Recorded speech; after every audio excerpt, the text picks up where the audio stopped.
येते।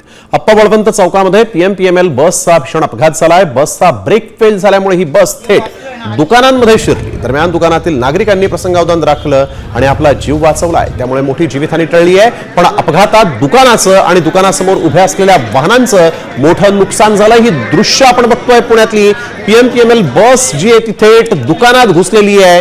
Brake fail झाल्यामुळे हा संपूर्ण अपघात झाला अशी माहिती समोर येते आहे। अप्पा बळवंत चौकात आपण बघतोय रहदारीचा हा सगळा भाग आणि त्याच ठिकाणी ही मोठी दुर्घटना आज घडली आहे। सुदैव म्हणावं लागेल की या ठिकाणी दुकानामध्ये जे लोक होते त्यांनी आपला जीव वाचवला, प्रसंगावधान राखलं आणि त्यामुळे मोठी दुर्घटना टळली आहे। परंतु या ठिकाणी ज्या गाड्या पार्क केल्या होत्या त्या गाड्यांचं मात्र नुकसान झालेलं आहे। प्रकाश कार्ड्स या दुकानाचं आपण बघतोय कशा पद्धतीनं नुकसान झालेलं आहे। ही अख्खी बस जी आहे तीच या दुकानामध्ये थेट शिरली। ब्रेक फेल झाल्यामुळे ही बस थेट दुकानात घुसली। यावेळेस दुकानाचं आणि दुकानासमोर उभ्या असलेल्या वाहनांचं मात्र मोठं नुकसान झालंय।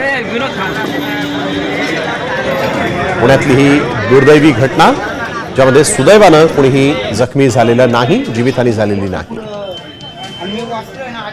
अप्पा बळवंत चौकामध्ये प्रकाश कार्ड्स नावाचं हे दुकान आहे जिथं मोठ्या प्रमाणात हा सगळा रहदारीचा भाग आहे आणि त्याच ठिकाणी ही दुर्दैवी घटना घडलेली आहे। त्या ठिकाणी पार्क केलेल्या गाड्यांचं मात्र प्रचंड नुकसान झालं।